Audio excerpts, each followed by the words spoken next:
Bienvenue sur ma chaîne, les contes de Fahem Abbès. Alors aujourd'hui, je te raconte une histoire captivante, l'histoire du renard et du serpent. Avant de plonger dans l'histoire, soutiens mon travail. Pour cela, abonne-toi à ma chaîne, like la vidéo. C'est fait?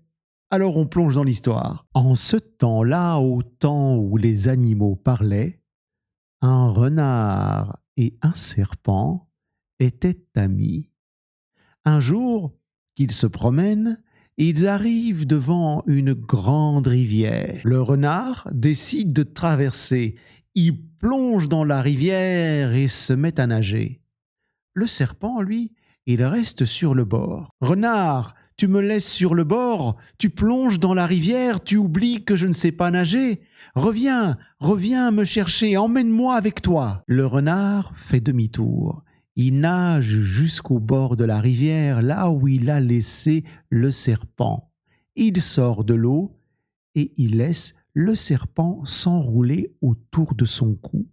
Puis, il plonge dans la rivière et se met à nager. Mais, arrivé au milieu de la rivière, le serpent commence à serrer le cou du renard. « Mon ami, dit le renard, c'est la peur qui doit te faire me serrer si fort. Si tu continues, tu vas m'étouffer. » Le serpent fait celui qui n'entend rien et continue à serrer le cou du renard encore plus fort. Le regard du renard se trouble. Il sent qu'il va perdre connaissance. « Ami serpent, j'aimerais te donner un baiser sur la tache rouge qui est sur ton cou. Approche-toi. » Le serpent rapproche son cou de la gueule du renard. Et au moment où le cou du serpent arrive au niveau de la gueule du renard, le renard ouvre et plante ses crocs.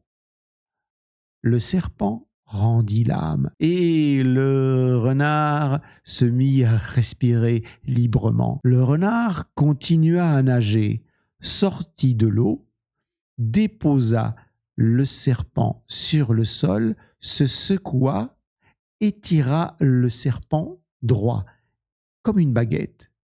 Il le regarda et il lui dit « Espèce de traître, si tu avais été capable d'une amitié droite et forte comme celle-ci, tu serais arrivé de l'autre côté de la rivière sain et sauf. Voilà le sort d'une amitié toute tordue. » Ayant dit cela, le renard s'en alla et laissa le serpent sans vie derrière lui. Ce conte nous souffle que la vérité et la loyauté sont des phares dans la nuit des relations. Gardez près de votre cœur ceux dont l'amitié est claire, ceux dont l'amitié est droite, car ils sont le refuge sûr contre les tempêtes de la vie. Alors, reste sur ma chaîne et profite de mes autres contes, de mes autres histoires.